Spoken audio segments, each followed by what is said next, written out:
This is the Situation Room, the only way to start your day. Students to their future universities in the perfect destination. And there's a matching tool, not somebody who will say, okay, let's do mix and match and see where we can find you. No, no, no. It is your wants, it is your desires, it is your educational background that's taking you into a future career that you want. So during the fair, there'll be the battle of the destinations where folks duke it out to say, this is where you need to come. Folks will be represented from the UK, from Australia, Germany, Ireland, Canada, and much more. And then you'll be able to make your choice when it comes to a university education. You will then be able to interact with university representatives. You will have tailored guidance on career paths. You will have visa and accommodation support and on-the-go applications. On the spot, apply, get accepted, keep the caboose moving. That's what's going to be happening in Nairobi, Mombasa, and Eldoret. Not to forget, mark the dates, 8th September, 10th September, 13th September. If you're going to be in Nairobi, you want to go to the Movenpick Hotel. If you're in Mombasa, you'll go to the City Blue Hotel. And Boma Inn in Eldoret is going to welcome folks. Remember, www.cradle.com. It's invite only and it's free, but we're going to need you to register. If you need any help, call 0799 and let's get this going. Sawa. Yep. All right. What do you do with your money? So now, we have been asking the question, when exactly is it the right time for you to start creating your wealth? And the time is now. You know, in Swahili, they'd say sasa na kama si sasa ni sasa hivi. Now, our friends at the Standard Chartered Priority Banking are saying that there's never been a good time to control your financial future. So when we say now is your time, it's not just about throwing a tagline around, it's about living true to that word. So it is all about being deliberate with your money, goals, and legacy. Now, Standard Chartered Priority Banking offers a comprehensive approach to managing your finances, meeting both your current lifestyle needs and your future aspirations. Now, whether you are thinking about starting a portfolio streaming or just having your money well, they will give you a tailor-made service just for you. Okari loves to call it a bespoke opportunity for you to have a package that speaks to who you are. And when you've worked hard to build something, trust and security becomes everything. There's no way you're just having all this money and you don't trust those that are keeping it for you. Standard Chartered Priority Banking are here to assure you that it is well kept. So at Standard Chartered Priority Banking is a solely trusted partner who understands wealth isn't just about money, it's about people, it's about values, it's about legacy and the future behind it. So if you want to get onto these, there's an email, wealth.ke@ac.com to begin your journey, because your time is now. Indeed, your time is now. We're just hearing reports that there is quite a heavy traffic snarl coming into Nairobi on the A104, and that's coming in from Naivasha. Not quite sure what has caused that, but folks essentially have slept on the road all night.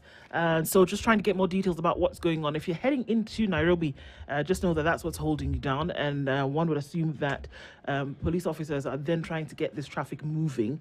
Folks literally slept. We're looking at 7 o'clock this morning when that traffic has started to then ease a little bit. So, of course, getting information in terms of what happened on the road overnight, and hope that folks, as they get into Nairobi, will be able to do so in a flowing fashion. So that's just coming in to us. More information coming to you as we get it. All right, we're getting into our conversation this morning, and we're going to do that with two former cabinet secretaries. One is already here, and she's looking resplendent in yellow. Cicely Karaoke joins us this morning. Good morning. Good morning. How are you doing? Very well, thank you. How about you? Very well. Thanks for having me. Thank you for coming. It's good to see you. Right. We'll talk a little bit about, a lot of the things. We're looking into the week that was. Usually they say if we're going to chart the path ahead, we need to take a look at what has happened behind us. But before we do, Dennis is going to welcome you with today's proverb. He'll tell you where that's from. We'd love to get your interpretation of it. Yeah, coming from the island country of Seychelles. Its people are called Seychellois. And it's a country full of tourism simply because it's an island, beautiful beaches. And another thing that propels the economy of the country is fishing, and tuna fishing is what continues to be there. Also, it is known for offshore accounts, so a lot of people are taking their monies out there, but there is always a conversation on why everyone seems to be taking their money, especially from other African jurisdictions. And there's always a debate around why that is happening. That's a conversation for another day. But let's go to a proverb today. The noise of the sea does not stop the fish from sleeping. The noise of the sea does not stop the fish from sleeping. How would you interpret that? Well, interesting. The noise of the sea does not stop the fish From sleeping. from sleeping. Bringing it right home, perhaps the headlines today kind of help me interpret this a little bit, right? So it doesn't matter the noise that Kenyans are making because of the crumbling scam, we can call it that, but it won't stop Wanadandole from sleeping. He sleeps, wakes up, and goes exactly where he was to defend something which is completely gone bad, I would say.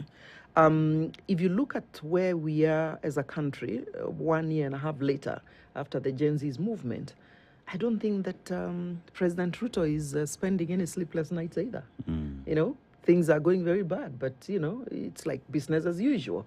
That is how I would want to interpret it for now from wearing my political lenses.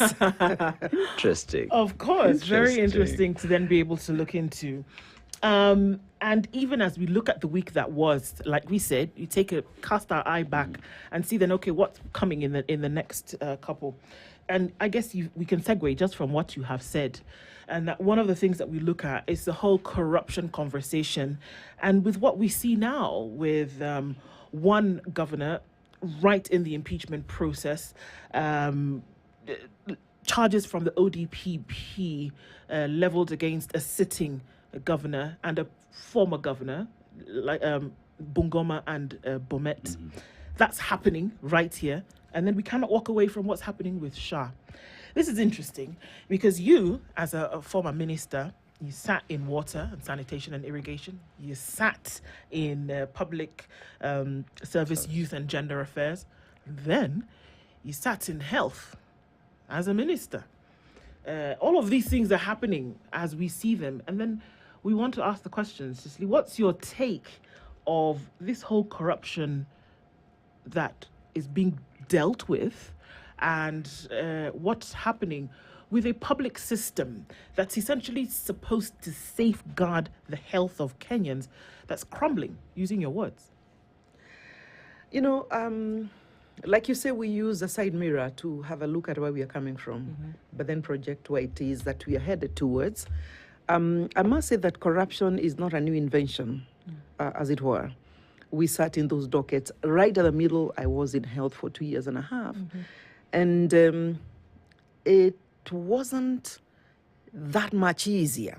I mean, corruption seems to be in the DNA of Kenya and Africa, if you will. But unfortunately, what seems to be commitments made to clean up what then we knew to be somewhat smaller corruption seems to have now morphed into something that is a huge mountain. It seems to be now it has become a way of life.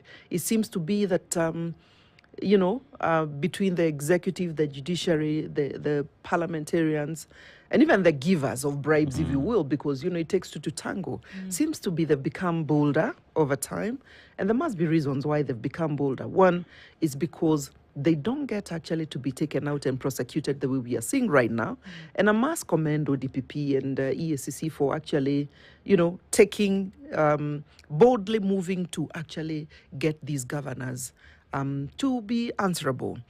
How I wish that the executive would also allow for the independent organizations and institutions that are responsible as per the Constitution to do their thing without meddling.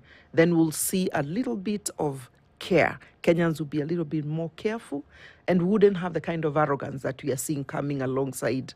You know very well you're looting public money. But as if that is not bad enough, you add salt onto an injured wound.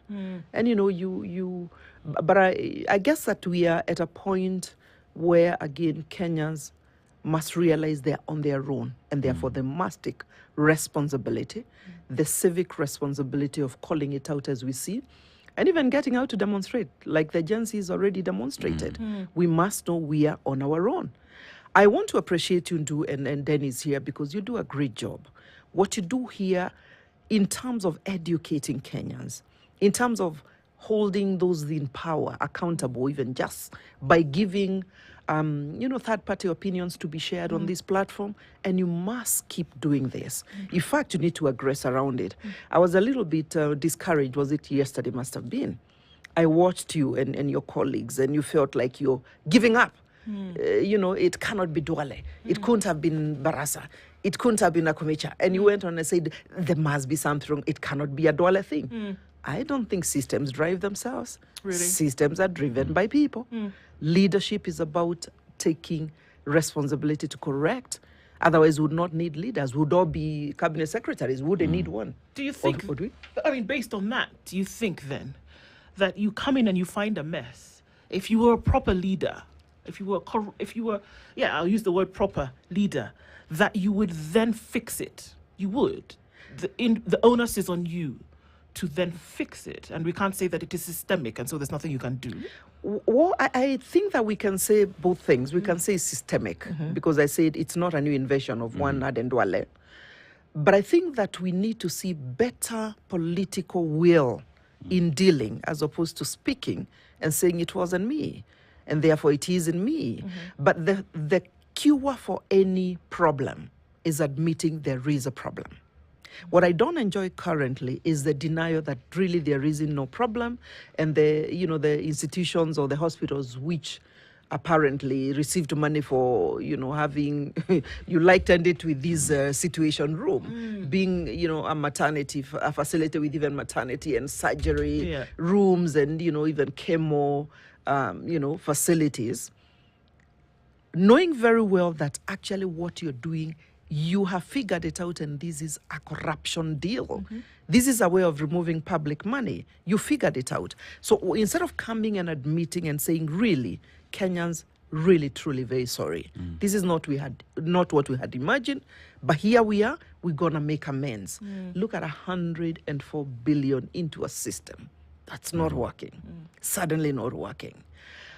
In my days, if I look back, actually, we were never going to spend more than 1 billion, 800 million to 1 billion max for this system. Same thing? Yes, because the system existed. We only needed to kind of upgrade it. How do you deal when you're in private sector? You don't throw it out and say, it cannot work, and therefore 104 billion shillings. In my days as a cabinet secretary of health, there was a proposal to have an IT system that would connect the level 4 hospitals with the national referral hospitals, and the hub was going to be Kenyatta Hospital. Then I found a bill of 4 billion to be able to do this. When I interrogated it, I became very unpopular because it wasn't going to pass. And suddenly it was actually going to be a system that would have been installed with 1 billion and less. And so I was grilled by Senate because we say corruption is collective. It can never be an individual business. And I was in Senate 12 times on record, answering why I was even questioning the spend of 4 billion shillings. And as fate would have it, I got a lot of support from my colleagues in the Attorney General's office, an ICT colleague then, and it was clear that it was going to be a fraud. Remember, I'm talking about 4 billion. Yes, 4 billion. SHA comes in at 104 billion. 100 billion more. 2 years later. I mean, you have to be strong to even want to defend something like this. It stings to high heaven. You see, we talk about at the time when you were the helm of the ministry, and you're talking about 1 billion shillings that would have been spent to upgrade the system. And here's a question where you fought the 4 billion shillings vote that was being pushed. But here we are, 104 billion shillings in, with the hope that universal healthcare would be achieved by all.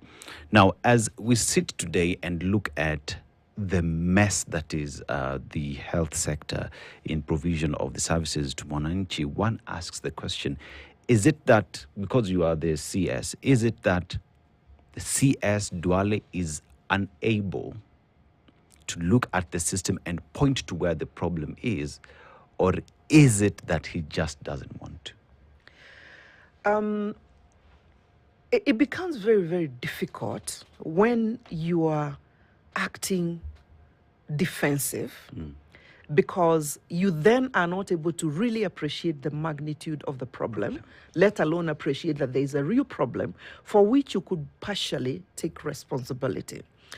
I'm quick to note that Aden Duale may not actually be able to cure this systemic problem alone.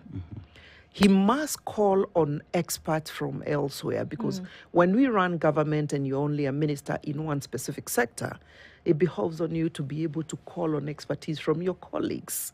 Whoever is responsible for ICT and your mitandao needs to be part of resolving. The persons who are in charge of, I don't know, name it, public service, where the civil servants are not able to now access health care, need to be part of the solution. That's why we popularly talk about a whole government approach. The president and the executive office of the president must be at the middle of resolving. Because remember, the person who Kenyans elected to be the president and lead us forward as a country is President Ruto. So it cannot be a Duale alone problem. Now, is he listening to the technical people speak?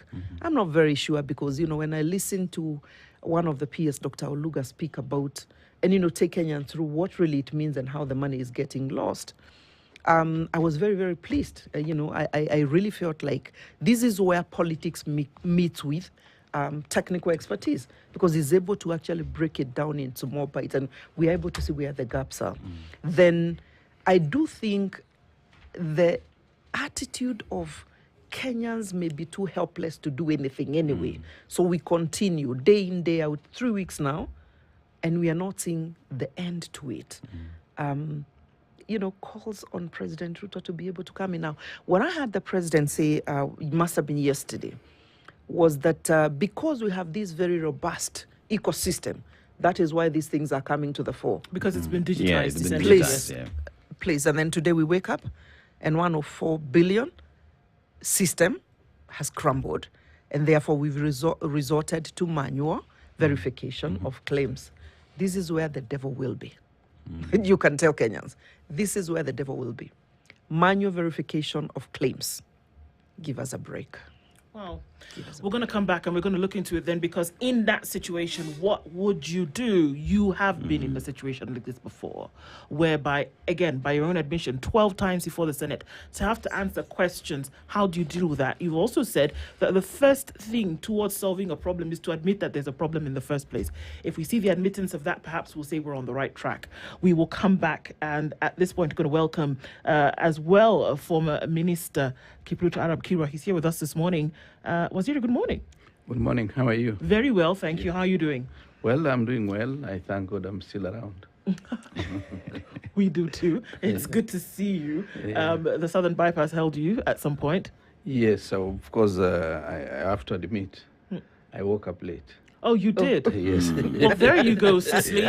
Cicely has told us that if there's a problem, if you admit that there's a problem, we're halfway towards solving it. Yes, thank you. Thank you for being here this morning, having into conversations and looking into the week that was. And as we have this conversation, Cicely, all of these things have happened in this week alone. And we've not even scratched the surface of it all.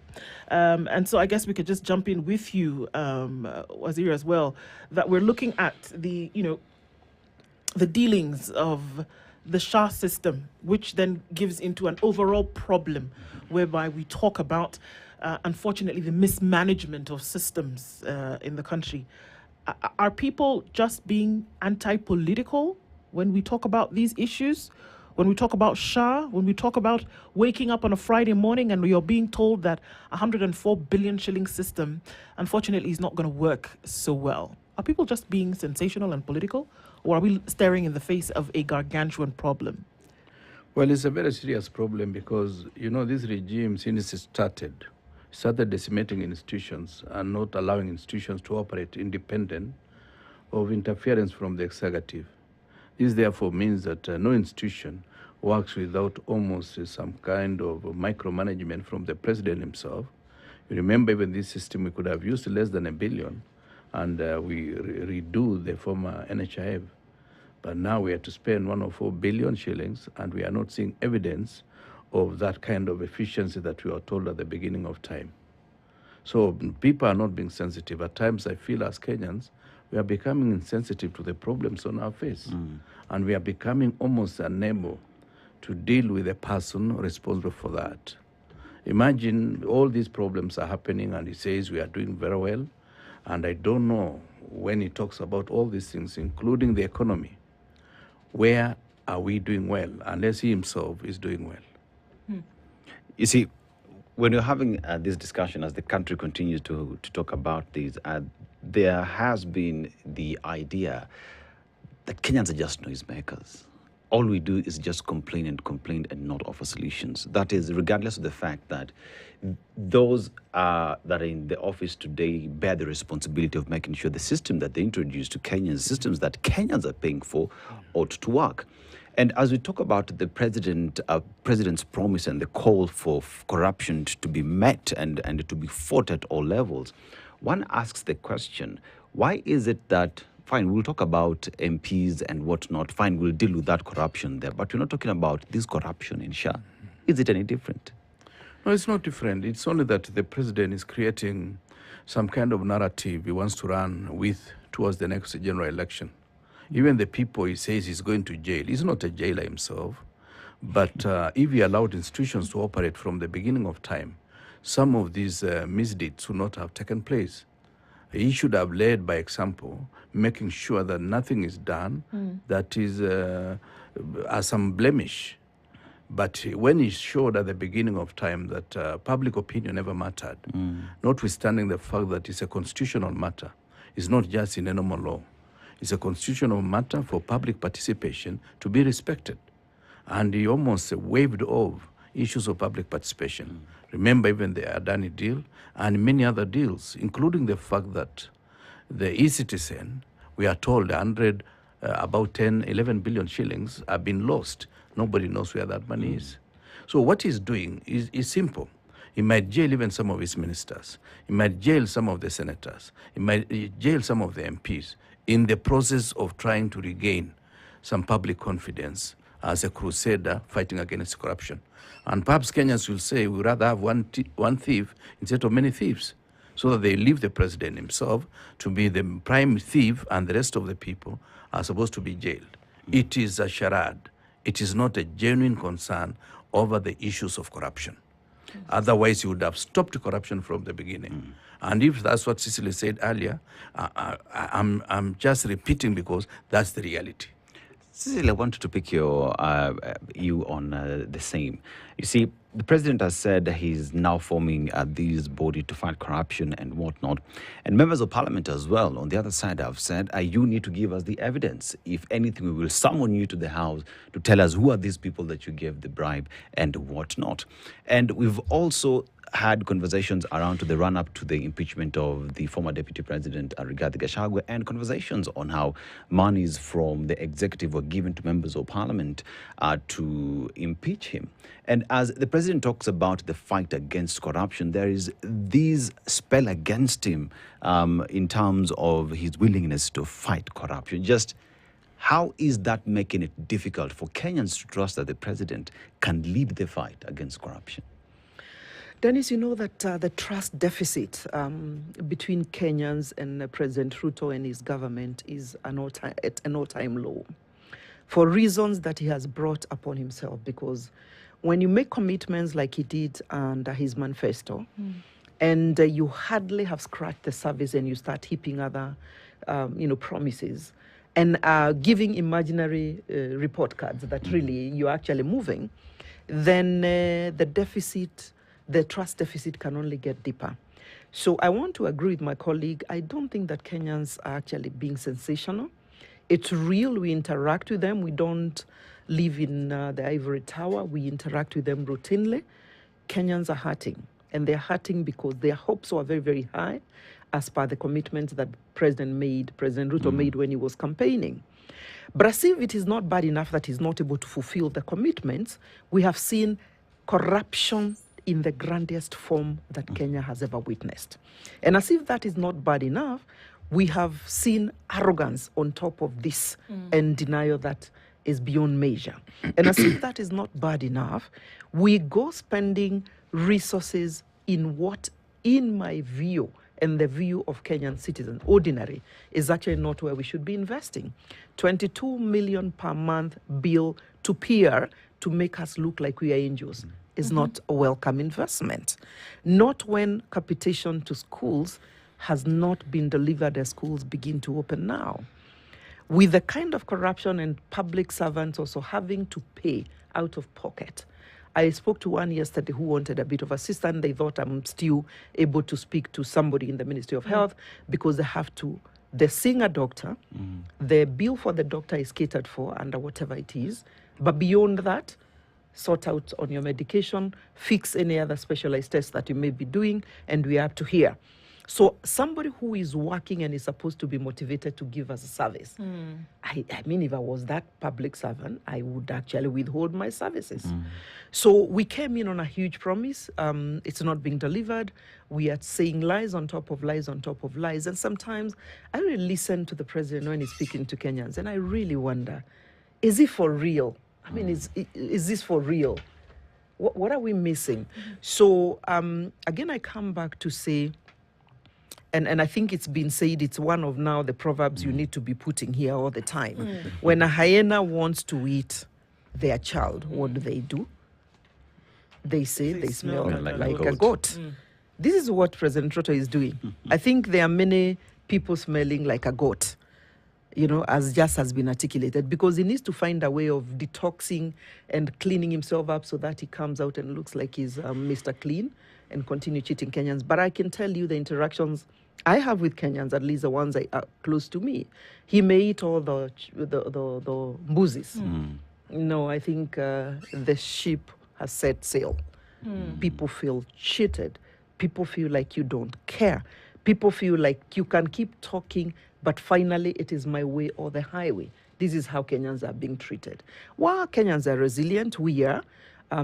God willing, he'll see us through with the economic struggles and social struggles, the abuse around rights and, you know, blatant abuse of the Constitution. We will get through this in another 23 months, close to now, and Kenyans will have another chance to be able to come and say, so where do we go from here? It's interesting that you say the solution to all of this is to go back to the ballot as the Constitution provides for every 5 years.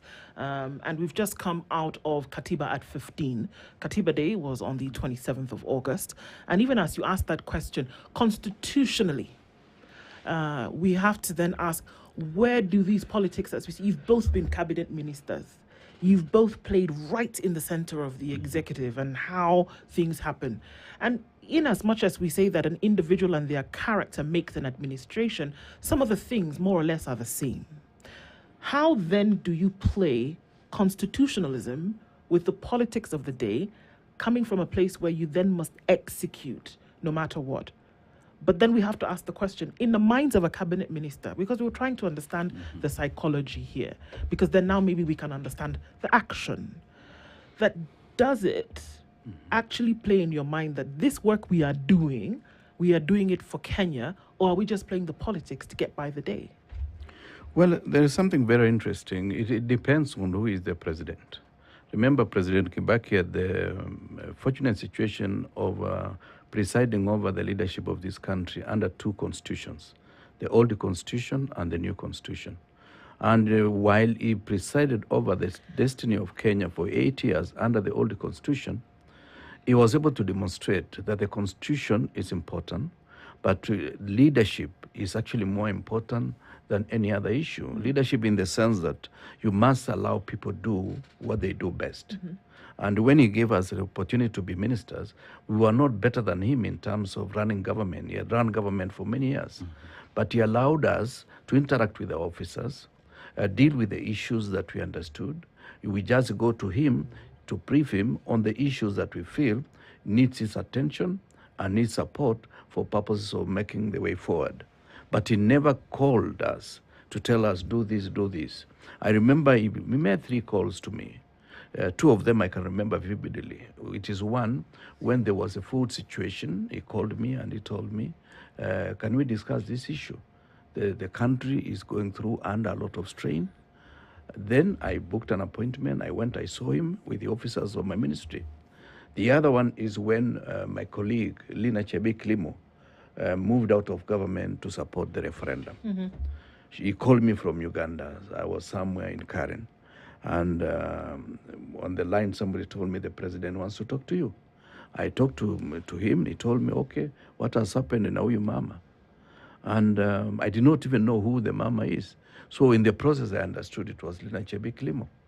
Then I told him, let me deal with the situation. I will get back to you. He said, that's okay. And I can't remember the third one. I cannot remember what it was. 3 calls in 5 years as his minister. The rest of it, we either interact in the cabinet or when we make a request to go and brief him. This other president that we are dealing with now is a manager of every ministry. He has said it himself, that he knows more than the PSS. He knows more than the ministers. When somebody makes that kind of statement and is not superhuman, then you realize there is a problem.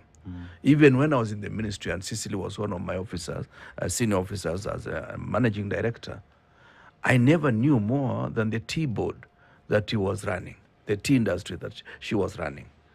I had to consult her for me to understand the details of what is happening. And they had to give them the latitude of freedom to operate as they see it fit, unless something has gone beyond their capacity as an institution. That is the way management should be done. But management here is interfere with every institution, from judiciary, legislature, even independent commissions, and even within the executive. You know everything about any ministry. That is where we feel there is something wrong. Cicely, we talk about the way Mheshimiwa has talked about the running of a government and the president being up there. If you look at the cabinet, the PSs, and we come to even the civil servants, it is part of the entire system, one engine feeding into another system for these vehicles to move. But here is a situation where cohesiveness has to be there. People have to speak the same language. People have to move the same direction, because there is no way a vehicle can move with 2 gears at the same time. If it's forward, it's forward. It's reverse, it's reverse. So how critical is it today, as we talk about Katiba at 15, that we have a government for the people, by the people? Because it is the people who are feeding the government for the government to deliver back to them. How critical is it, as we talk about Katiba at 15? Have we realized that? I do think that it is absolutely very critical that, like you so well demonstrate, government operates like a conveyor belt, so to speak, and moving in the same direction. What we seem to be having as we celebrate Katiba at 15 is that we are living in the parliamentary system that was before, where the president, a lot of power was centralized around one person, the president, and therefore, if he got drunk with power, would have to sing, because it was jump how high, because of the system. And the reason we discarded that system to adopt the presidential system is so that the president is directly elected by the people, the Kenyan people, and that there is a clear separation of power between the various arms of government, being the executive, the legislature, and the judiciary, and the independent commissions. Now, we seem to be watering down that and negating all that. And that is why the independent commissions, including the IBC, including the Office of the ODPP, including the intelligence and parliament, seem to all be subject to the presidential whims and his direction. But come back to the public service itself. Unless and until the political head, and the presidential system again anticipated that the political head, never mind appointed by the president, ought not to be a proper, politician, so to speak. The Adandwales of this world and people who've held political offices, with the kind of magnitude that they have.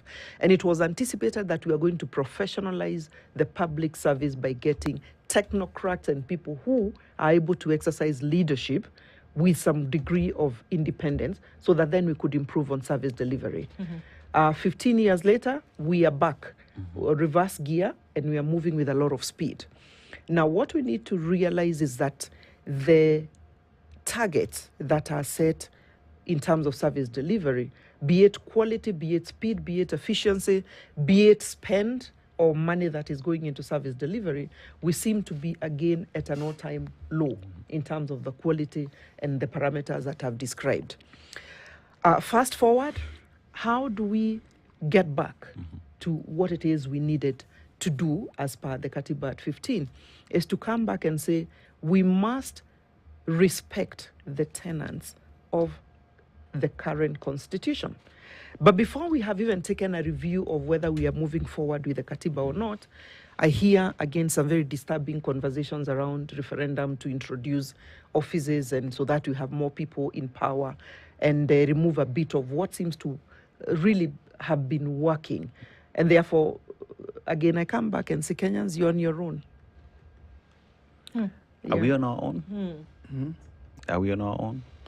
Well, And we what are on will it our own take? in the How- sense that we need to rise above the comfort zone. In the sense that let's not take it for granted that Ruto was given to us by divine intervention or divine providence. He is an individual in Kenya, just as mortal as any one of us, and as frail as any one of us, who appropriated power through some deceit and promises that were actually, even if we as me had taken over, those promises would have collapsed us. But thank God he took over, and he has proven himself that after all, they were empty premises. But let us go back to the issue of government, how it operates. You see, cabinet is supposed to be a clearinghouse. Clearinghouse in the sense that for us to move in the same direction, there is the expertise across the board. Even when ministers or politicians, there is a measure of experience, a measure of expertise across the board, and therefore, if you are prosecuting your paper, you bring before your colleagues, and they're able to dissect the paper, give you a direction that they feel is not going to interfere with any other ministry. For example, if you are in the Ministry of Agriculture and you've made certain decisions, some of those decisions may affect Ministry of Livestock, may affect Ministry of Finance, because there is the financial consideration for every action that the government engages in. So once the cabinet does approve a certain direction during our days, then you forward the information to the relevant institutions, including Parliament. And Parliament will discuss now with more experience and outside the confines of the cabinet, and advise you on the best way to take that particular issue forward. And the leverage is the president is still got an opportunity, should he find that whatever Parliament has said is not in tandem with what he believes in, he can give a memorandum for any legislation that he feels it could have been done better. And that kind of discussion was very useful. In the meantime, the Attorney General, who happens to be an ex-official member of the cabinet, will be able to give legal advice so that we don't have a situation like the one we have today, that you pass something in the cabinet, it goes to Parliament, they pass the law, and the law is vetoed by a court of law. That communication is allowed, just like any other system, to move in tandem. And the judiciary, while in the past, the president had almost override power over the other two institutions, but at least the judiciary should be able to give some kind of final advice on what has been decided and what the Constitution provides. That communication should be done without a lot of unease. But you see, what is happening is that the president that we have today does not believe in any system. He pretends to be a professional in all manner of things. Remember, even the other day when he was in Pokot, he was telling us about this issue of livestock vaccination. And he was declaring he's a scientist, as if he's a scientist that we have had for the first time. Remember, what he did was Botsu. Botsu has nothing to do with vaccination of animals. Even a medical doctor may understand basic things about the dynamics of vaccination. But livestock veterinary officer will not pronounce himself on issues of human medicine. but he himself has become an expert all round. This is where the rain started beating us. We cannot even blame other institutions. It squarely lies with the top leadership, the President of the Republic of Kenya. So the other institutions, however we want to look at them, there is a problem. That in as much as we say that you start at the top, that it would appear as though wherever you look, there are problems. And where do we accord that to? Even as we look at the week that was, we see fake hospitals, we see fake patients. Before that, the Auditor General had told us about so many holes that, and this is not even from the current year, this is from 2023, 2024. Yeah. That when we look at education, for example, there are fake schools, there are fake students, there's fake everything. And then we still cannot find the money to send children to school. We are going into a system that is going to be resource heavy. It already is resource heavy, but still cannot find the resources to then be able to do that. There were threats and there was a bit of shake in terms of what was going to happen when it comes to the exams. We have exam heavy October, November this year, KJSCA, KEPSEA, KCSC, and then we are looking at another one for grade 9s before they go to grade 10 next year. It's an exam heavy end of year, and these are resource heavy processes or procedures that require more. But for those fundamental things, there isn't money. But you know what? There seems to be 300 billion shillings that will be used to pay retired judges and members of parliament for life. This is they themselves who are getting into this conversation with the JSC. They are the ones getting into the conversation with the SRC. It's not the president. There are people who are getting into these conversations. We will find 300 billion shillings to do that, but we cannot send the fundamental pillars of society to school. Well, is it me or Cicely? Cicely will go with, let's start with Cicely. Okay. Well, do the way you articulate fake this, fake that, fake the other. My concern now is 2027, whether we'll not have fake voters. And I think Kenyans have been told to prepare because there will be dead people and other people voting that do not exist. This is how determined we are to run this country as a fake country. But coming back to our priorities, now we are deprioritizing critical investments that will actually cater for the forward movement or progression of us as a nation. Education is so key. Health is so key. Because you recall, if you reflect, when we fought for independence 62 years ago, it was on account of three key gaps: poverty and the need to eradicate poverty, the issue of ignorance and our level of education at that point in time, and the need for us to deal with issues of ignorance and therefore get to a population that is literate and is able to actually be productive, and issues of healthcare, fighting disease, because we found ourselves with very high mortality rates at that point. And therefore those three made for us unspoken priority areas for investment for any successive governments. What we have done now, we have quickly come and decided the other administrations, four of them up to the fourth one headed by President Uhuru, that whatever they were investing, they didn't seem to know a thing or two.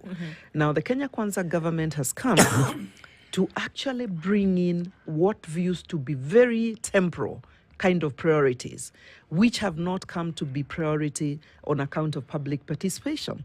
And that's why when I say Kenyans are frustrated, it's because we don't understand at what point we moved away from those three key pillars that we inherited from ourselves as we fought for independence.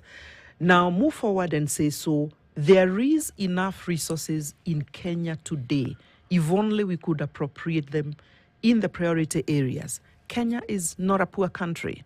But the reason we find ourselves going back to a very high level of inequalities is because we have very, very few people who are very affluent. They are stealing all the money, the resources. They own all the land that we possibly could own around. They don't even drive on the roads the way we do. They don't get late, like my boss here, Arap Kirwa, because they use choppers to fly and to even commute from their villages back into town. And therefore, it's not that we do not have resources. We actually have a lot of resources, but we are investing in the wrong places. A county I love where I come from, Nyandarua, feeds Nairobi, but right now we are struggling to move food from the farms to the marketplace because of the kind of roads that we find ourselves in. We are stuck there. We are in a hole. So this is not a story. I've been to Nyandarua actually. Like you say, resource rich, resource heavy, and feeds other parts of the nation. Absolutely. So this is not a myth that it is impossible for a lot of farmers to get their products to the market because of the state of roads. This is a true situation today. Not just true, but I want you to leave it and come with me one of the weekends. It's a very, very sorry state because we are even carrying caskets to go and bury people on our shoulders, right?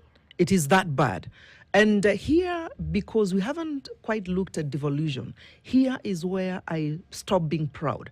I fought for Katiba myself in 2010. I moved around, popularizing it because I believed it had good intentions. But we have devolved corruption so that even at the county level, instead of fixing the feeder small roads, which was the intention of devolution, we are actually perhaps finding ourselves in some counties in a worse situation than we were. Now, we devolved some aspects of healthcare, for example. While we see what SHA is doing here, I can confirm to you we do not even have medication in the rural hospitals, which are under the care of county structures, as it were. As to whether we devolved staff in a rush without setting guardrails, it remains my concern. But even where we had set guardrails, I was a principal secretary for agriculture when we unbundled and devolved agriculture services, including the agricultural training centers, agricultural machinery, and equipment that were then in the hands of the Ministry of Agriculture, where we both served. But what we did, although we really had even the standard set and proper guardrails for the governors to take over and implement, the whole thing has collapsed. We no longer have extension services in the villages. We no longer have machinery services for agriculture. We can't support our farmers. We no longer have, it's just a mess. So while sometimes we think when we standardize and give protocols for implementation that it will fall in place as anticipated or as envisaged, everything falls and rises on leadership. And therefore, that's why you see there's disparity between governors who are apparently doing reasonably well, using the same parameters, and some who are not doing some very hopeless work. And that's why they need to be taken to court in a hurry. And they need to be more, not just the two. Yes, because they've gone to handle public resources as if it was really their money. Yes. Well, so you see, when you look at Kenya's history, especially at independence, there are three things that the country was focusing on, and they were disease, poverty, and ignorance. And if you just look at what that corresponds to, if you talk about disease, it's healthcare.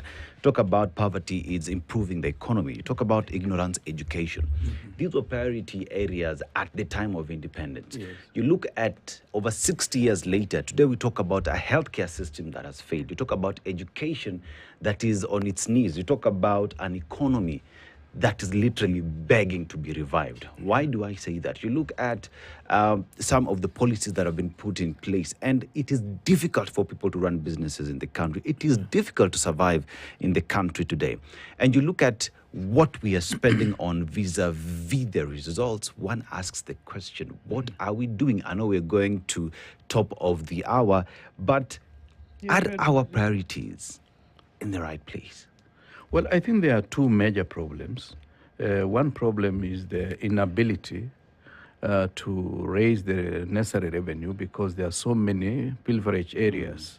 This therefore means that the 4 trillion shillings that we are budgeting for, we are not able to raise all the money, not because people are refusing to pay taxes, but because even the tax collectors are taking away some of this money before it gets to the kitty. This means if we are expecting to raise about 3 trillion, we raise less than that because there are so many routes that money disappears.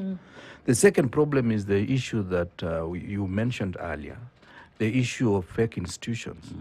You remember fake schools, they have coupled about, through capitation, 3.6 billion. That is money that could have been used to do many other things. Now you've seen of late now that there are fake hospitals, or hospitals that just exist on paper, and you go there, you find an institution getting about 60 million shillings, and yet a level 3 hospital, a level 4, level 5 in some of the counties have not gotten money from the beginning of the year. This does not mean that the priority is wrong. It means that we are deliberate. We don't want to do anything to achieve the targets that we even gave ourselves as Kenya Kwanza. It's like we're living in the twilight zone almost. So, it's just absurd reality, outside reality, almost. And I hazard a thought, was it Sicily? And is it possible that one can imagine? I saw an audit that was done that the number of unfinished projects in the country, those that had begun, and for which hundreds of billions of shillings have already been spent across board and are lying, unfinished, and the money that has then been spent on other projects to begin then is unfathomable. Would we imagine a situation whereby the legacy of an administration would be, for example, which unfortunately a lot of these old projects are wrapped around, corruption essentially has wrapped around their fingers. Would it be possible to imagine that the legacy of an administration would be to complete anything that was pending and have those working? That would be your legacy, that I came in to finish all of these things that, hung on the shoulders of Kenyans for decades before you even do anything else, and leave the room open for the next person to come in and then continue with development. Is that something that can be fathomed? And unfortunately for politicians, it doesn't work that way. If you are a bureaucrat or somebody who really wants to work so that there is an impact and a legacy that will follow you, then that can happen. But for the Kenyan politicians, that doesn't happen. And I'll tell you why. It's just because the persons who initiated the project, especially the capital heavy project, it's possible they had a deal right in there. And therefore, they took their deal. And therefore, when you come in, you look at it and say, they took and ran off with it. What is in it for me? And because your mindset as a politician is to steal and enrich yourself, then you must start a new project so that there's a deal right there in for you. I like to call you on the Mau Summit Road, a project that I think was near complete, and I think documents exchanged, and I think it was a PPP project just before the Ford administration left office. I am made to understand that whoever was going to be the partner has been paid a huge amount of money and asked to leave so that we bring in our person so that then we can Another eat. huge amount of money can be paid. So read it, not because it's not common sense. It looks very basic common sense, but it's because what is in it for us? Tutakula nini, what is in it for us? It happens in counties. It's happening at the national level to a magnitude that is mind-boggling. Until and unless, again, Kenyans have a civic responsibility. When this manifesto is thrown around you and somebody is carrying some Quran or some Bible and something and they're looking like, an angel straight from heaven, you, the voter, have responsibility to ask them before you tell us about hustler narratives. Tell us and commit on a social contract that you're going to complete the projects that are already there that we know. I keep on talking about a road that is right in front of my home in the village. A road that was started by the Ford administration. And 5 kilometers of a tarmac road, it's stalled. Immediately Kenya Kwanza took over because they wanted to look like they were inventing and therefore lie to the population around my village that it was really their project. And truth be told, after making sufficient noise, the deputy president 2 months ago came and launched. Remember, we had no reason launching it. It was already going, but it was stopped. So he came and relaunched, or rather launched, like it was a new project. A few weeks later, it has stalled again. Okay. Right? I guess there isn't anything in there for them. So there and was no therefore- intention. Yeah. I have to ask, across the boards of leadership, everybody swears an oath. You essentially swear an oath. That's what you do. You take an oath to essentially protect the Constitution and live the Constitution through your position at the very basic level. Whether you are a member of the county assembly, member of parliament, whether you're a senator, governor, right to the president, you swear that the Constitution will be protected and everything therein it. When that is happening, are you aware of what you're swearing and that there is a responsibility that is held for you to live out the tenets of that oath to the people of the country? Or is it fanfare? I know it's an exciting day, you got a job, Well, I think many people take it as a ceremony that will usher them into a position of leadership. They do not really look at the philosophical foundation of that swearing in. Because swearing in is actually a measure of commitment that I'm going to stick to the Constitution and I'm going to do everything within my powers and my capacity that is right to the people of this country. Now, going back to the issue of what is the problem with so many stalled projects, apart from what Cecilia said, which I say it's right, because the project is lucrative at the beginning, because that is where people exchange some kind of goodies, and the people presiding over that project will be expecting at stages of monitoring to be getting something small to augment on what they have already taken from the beginning. But there is also the other issue that the public should also be socialized to understand that it is important. It is not, as you said at the beginning, it is not how many projects you've started. It should be how many projects have you completed, including those of your predecessor.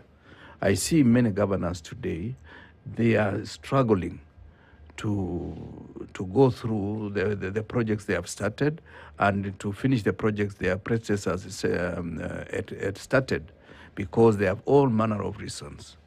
Because the public believes they measure you on the number of projects you have started and not the projects you have completed. So you'll find there is a hospital they cannot complete and they want to start another project within the same vicinity, serving the same people, without completing the previous project. That is where the problem is.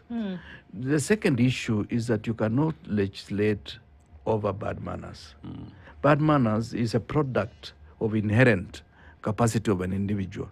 Within, it is actually intrinsic position of an individual that they behave in certain ways, and even if you are the best of laws or the best institutions like the matter of the Constitution, bad manners cannot be reined in by the law. It can be reined in by some kind of social reengineering of our country, so that we understand what does it mean to be called you are corrupt. What does corruption mean? Because even in some areas, and I can assure you, without having any negative feelings about certain communities, in some communities, corruption is a very ingenious way of getting resources, because for them, the government is an alien body. Because at the beginning, during the colonial days, the government was a colonial government. So it was not their government. So even at independence, when Mzee Kenyatta took over the office, the government belonged to those who were in government. And at times, to the extent that the tribes, the tribe that the president came from, the government belonged to them. Even today, some people will still tell me, he's a Rekalieno. Just because I'm a Kalenjin, like the president. So this is an alien body. So if you are getting something from the government, you are a very ingenious fellow. You are doing very well. If you've been in government for 20 years, the way I was as a member of parliament, and I don't have anything to show, then I was not gifted. I do not understand how to stay well.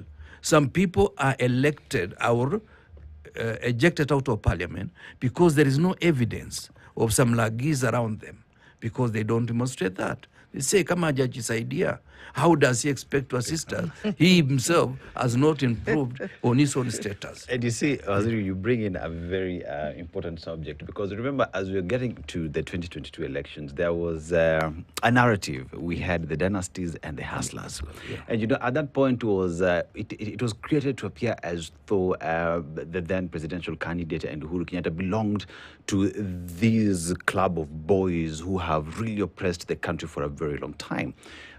Fast forward to 2025, and we see the other dynasty is now working together with the hustler. And one asks the question, even as we have all this discussion on the political manners, whether it is good or bad manners, where do we draw the line and say, it is time for politics has ended, we need to see you deliver? And there's a question that has been asked by one Richard Minor, and he's asking the question, at what point does politics stop and delivery starts? Because all you keep hearing is, give us time, we will deliver. At what point does the citizenry start asking the question, we want to see results, stop politicking? I think we have all sinned, and the voters are equally responsible for the sins at the position and the place we find ourselves as a country. You entertain nonsense, you entertain drama, and you know very well actually you're being taken for a ride. You're given promises but has no capacity to push back and ask how now. Huge things that don't look practical. So the voter, I think, is going to take more responsibility going forward, is my hope. You, the media houses, are going to take on an increasing burden of civic education. The people responsible to educate the voters are going to be a bit more responsible. The church, in the case of 2021-22, which opened doors and convinced their followers that we are right, it is our moment, will also equally take responsibility. We, the leaders who are fortunate to get platforms, i.e. what you've given us today, must keep talking and talking truth to power. And the persons who are actually going to be looking for votes out there will equally need to be responsible. I was just thinking, might we be looking for a Lee, the Singaporean Prime Minister, founding Prime Minister, Lee Kuan Yew? Might we be looking for that moment for Kenya today? Because if we knew very well that you're actually going not to be ashamed if you are caught up with corrupt practices, and corruption here is from lying knowingly, and that you don't deliver, that you're actually going to be exposed. Anything that you've taken will be taken away from you. And you will go to jail. We could actually take you to jail. You could even be shot. Might we be facing that moment? Might it be what we need then to start socializing our people and our voters as we move forward? So that even as you go to that office, you know that is not going to be an office where you are going to enrich yourself. You know it's a place of privilege to make a difference for the people who've put you there. Former Chief Justice Willie Mutunga talks often about alternate leadership. In this case, it's not alternate leadership like who's the next person. Alternate leadership being a different kind of leadership, whereby you say, we've tried this, it hasn't worked. So is the place now where you say, should we then have a benevolent dictator, which more or less is what Lee Kuan Yew was. Everybody gives examples from here to, the kitchen sink about what he did and what he didn't do. But do you know what? There are people who are flogged in the street if you litter in Singapore. Yeah. There are people who go to jail if you steal one item from an office where you had responsibility. So we talk about that and we give the examples. There are people in government today who sleep on the examples of Lee Kuan Yew. But do we know what it is that was actually done in that administration for you to then use the examples that you're able to use today? Are we ready to go the full hog? And is that the alternate leadership, perhaps, that needs to be considered? And that segues for us into this final part of this discussion, whereby we say 2027 is coming. People have said, choose me, pick me. I am the one who's going to lead you across the whatever in this case, the Cross bridge, canal. the river. But is it alternate leadership? Do you need a recycling of the same people to deliver a different result? Or do you need a complete overhauling of a systemic way of doing things that has not worked? We'll take it from both of you. We'll start with you, Waziri. Well, it's supposed to be a blend of some kind, because it should be the role of young Turks, and also in combination with the older guards. You remember President Kibaki had been a vice president, had been a minister, and he was part of the old stock. But he had something intrinsic about him, that he believed that democracy is not about me. Democracy is about me accepting that other people can do better than me. And therefore, I will multiply my effort through the capacity of others. And that's why he allowed independence over ministers, such that you could make a decision as long as you are not ultra vires the law, you are allowed to make that decision as a minister. Number two, I strongly believe that what we should be funneling out is a team of individuals who, if one of them is picked as a presidential candidate, will know that he is one among the best. And therefore, he has to deal with the rest of his colleagues as a team. But there is no single individual who can do everything if he does not have a strong team around himself. And really, more important is for us to rethink the Constitution again. Why do we have this Constitution? At times, I forgive the president because he himself was not in support of the current Constitution. So when he adulterates the Constitution, when he abrogates the Constitution, it is because he never even read it. He just opposed it at the expediency of politics because he wanted to look different. He wanted to join the church, and he got 2.6 million votes. And the same church almost proposed that he was going to be the president for the churchgoers or the Christians. And there he is. He still calls himself a Christian, but what he does is very unchristian. Unchristian in the sense that when people are dying in hospitals, and you know they are fake hospitals, and you are still telling us this Shah is going to succeed, that is not only illegal, but it is immoral. And therefore, it goes against the basic tenets of the church. And finally, on this particular issue, I will repeat, we need to do social reengineering of our society. So that today, we should not be talking about voting for this person because he's one of us. I say this because when I get into Kalenjin forums, they want to defend him just because he's a Kalenjin, like the way I am, but they are not defending him on the basis of strength. And they are vilifying the other institution, the other regimes that have been here on the basis that when so-and-so was in power, there was no must go. When Moi was in power, there was must go. For me, even President Moi, under the old constitution, is an angel in terms of the way he governed this country. Because whatever he was doing, even detention without trial, was within the constitution. But this, the current fellow is doing things that are not in the constitution. They are illegal, they are immoral, but he wants us to Christian him that he's one of us, and therefore we vote for him. What we need to do is to remove ourselves. Whoever is going to be the next president, it doesn't matter. It could be from any tribe of the 43 tribes of Kenya, but he must understand he is one among individuals who have accepted this is the way we are going. Waziri Sisli, is it time to drain the swamp? Everybody who wants to be president or not has been in the system right now. Everybody who is running around the country saying, give me an opportunity, has been there before. Been that, done that, bought the T-shirt. They've done it or tried to do it. Should we look at alternate leadership? We are inching closer to 2027, and there is an uprising amongst people who say we are not going to allow this happen any longer. Also realizing the power of the vote and education that comes with it, not just putting a vote down in the box, but then accompanying that with the knowledge and understanding of what this representation does for you. But is it time to get everything out and start afresh?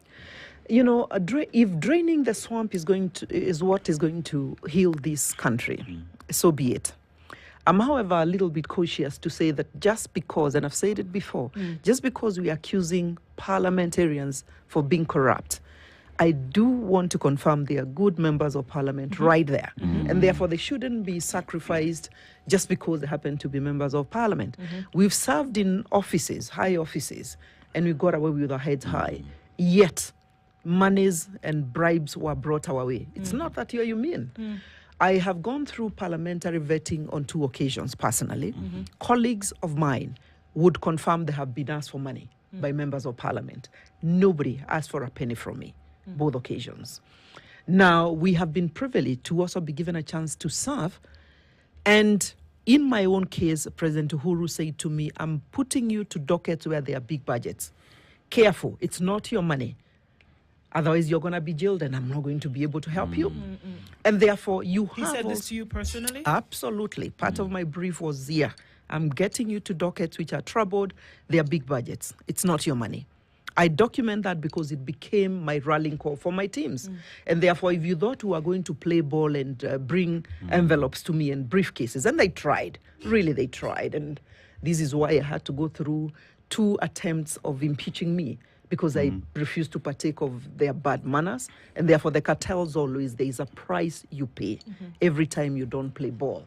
And therefore, if right from the top, that is a messaging that you're getting as you're moving into cabinet, it really behoves on you that you must be, exercise fidelity to that, because that is the expectation.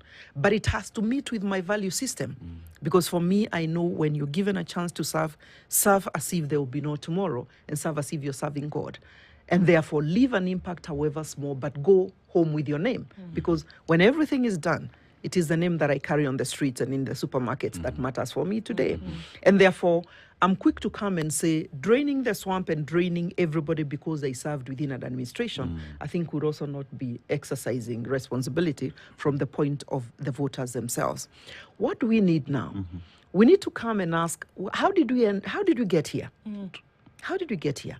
There's a value system, and this is where the voters come in, that when you come around with the biggest vehicle and a lot of money that you're dishing out, then you're our person.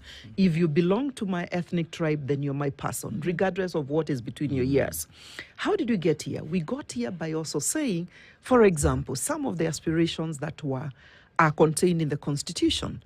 We're looking for diversified leadership, and that is why the 2/3 gender rule and a place for women in leadership was envisaged, because they give an alternative also perspective to decision making, which are more or less complementary to what the male gender would give.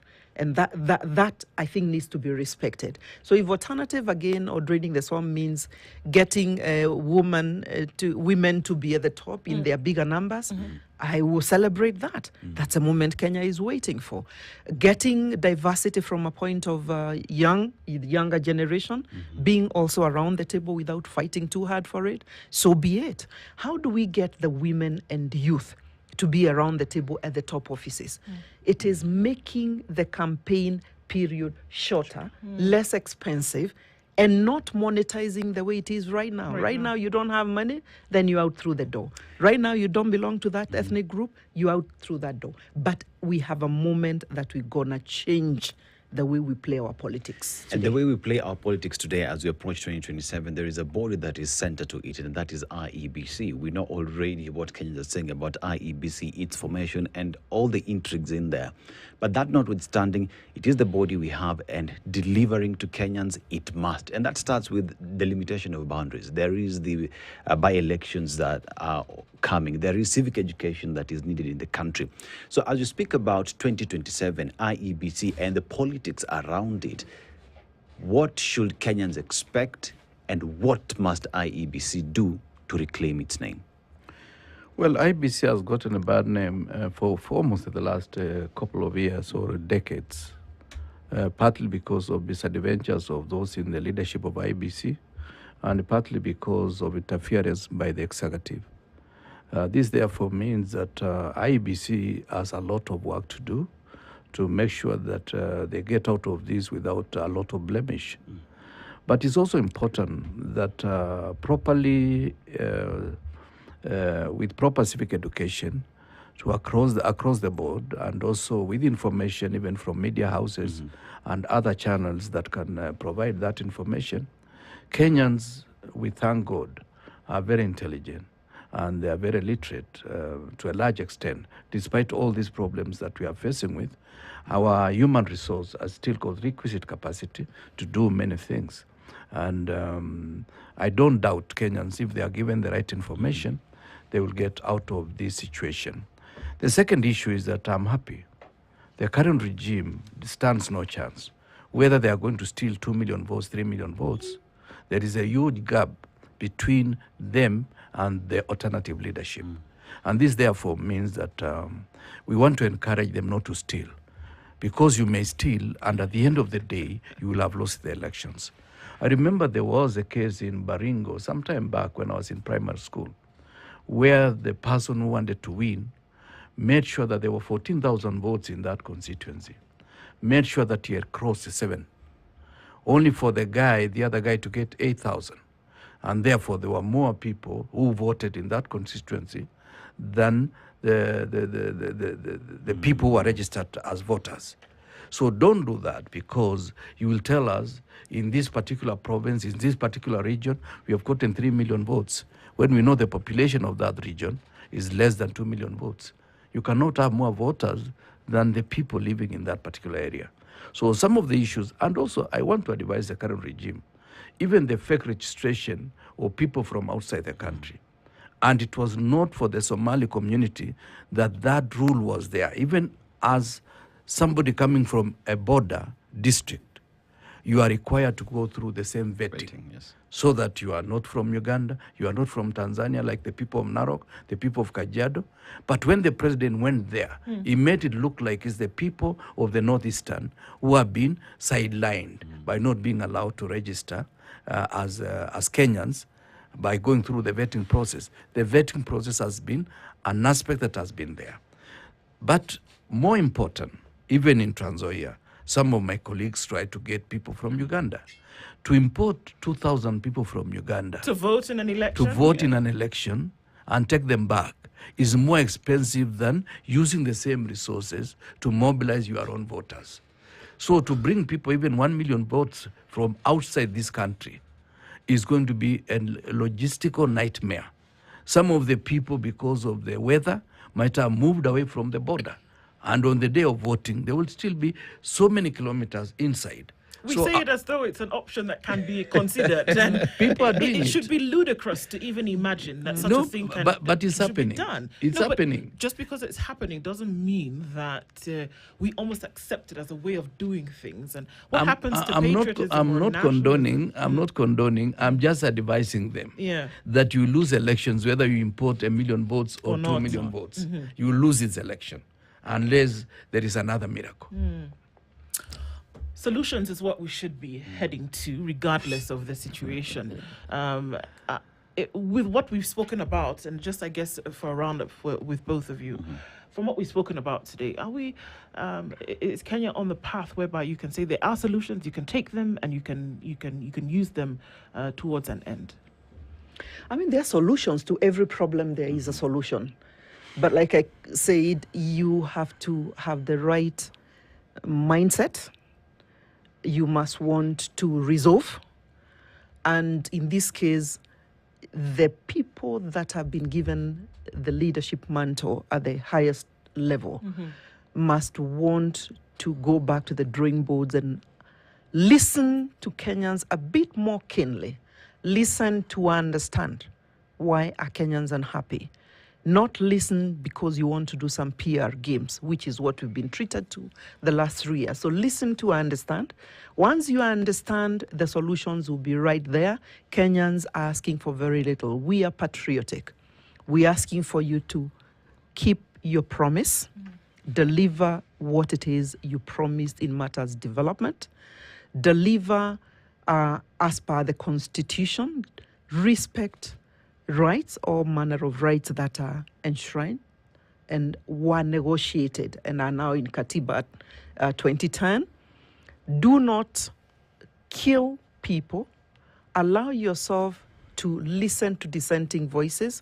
It may come to save you. Do not, kill young people when they express themselves. It is their right to express themselves. Do not scatter us when we associate as we please. It is our right that we negotiated and fought for. Develop the country in matters economy. Stop stealing. Minimize. If you must steal, iba kidogo to live. If you must, but we are encouraging you not to steal because I think you've taken out enough for now. But also speak to Kenyans like an empathetic leader will. Exercise emotional intelligence as you have a conversation with us. We ain't foolish. Stop lying. Don't cheat us. I think we've been treated to enough of that. And if you do all this, therein, I think a solution that may make it a little bit comfortable for you in 2027. And importantly, don't plan or plot to rig the elections in 2027. That is to the leadership. To you, the ordinary Kenyan, you know what democracy is about. You have a social contract with the people you put in office. They don't deliver, get them home at 8 o'clock on the 8th of August, 2027. And be careful who else you bring in the place of the ones that will be going home. And to you, the rest of us who are supporting by way of giving us your assets, including the media houses, please don't tire. You will also be intimidated. I know you will, because people want you to speak and join the choir for President Ruto. Don't, because Kenya needs you more than any other time before. To you, the international community, keep watch. Just thinking that somebody is watching helps us to behave more responsibly. You, the women, especially the young people, offer yourselves as alternative leadership when we get there. I at least... Cicely Karaoke, if I get favor with the ground, I will give it a shot again, 2027, because we must reorganize the governance template for us as the country, both at the devolved units, but also at the national level. Indeed. And finishing up with you, was it Kirwa? Well, that's very interesting. She has summarized so well. You know, she's my student and she has done better than the teacher. But suffice to say the following, that Kenyans, let's not lose hope. There is still a lot of opportunity for us to change the direction through which this country is going to make a lot of success. I will repeat the fact that we have a country that has very strong human resource capacity. And such, let us not assume that every politician is going to be as bad as the ones we've known. The third issue is that let's do a lot of civic education. Many people almost give up that there is nothing we can do because elections are going to be rigged. Rigging an election needs some modicum of intelligence. You just don't, and we do not ascribe intelligence to one side of the equation. Well, those of us on the alternative ticket, we are very vigilant and we are making sure that every day we move towards making sure that our votes are going to be secured. Indeed. Thanks to the GNC who have come out and they have demonstrated that they are going to vote this time round. Remember, in the last election, 8 million Kenyans did not vote. And it means those Kenyans who did not vote, had they voted, would be having some leadership, not the one of Azimio or Kenya Kwanza, another leadership. So come out, vote, and make sure that your votes are concentrated on a team that believes in the future of Kenya. Otherwise, I strongly believe the best of Kenya is still to come. Thank you, both of you, for joining this conversation this morning. Former ministers Cicely Karaoke and Kipruto Arap Kirwa have been here with us this morning, pointing in directions perhaps in which we ought to be looking. Thank you so much for being candid as we talk this morning. The conversations continue because there's still a lot of work to be done, as we say. Thank you for having us. Thank you for staying on. Good morning, everybody. It is 26 minutes to 9. We'll take a break. We'll be back. Conversations after this. Good morning. This is the Situation Room, the only way to start your day.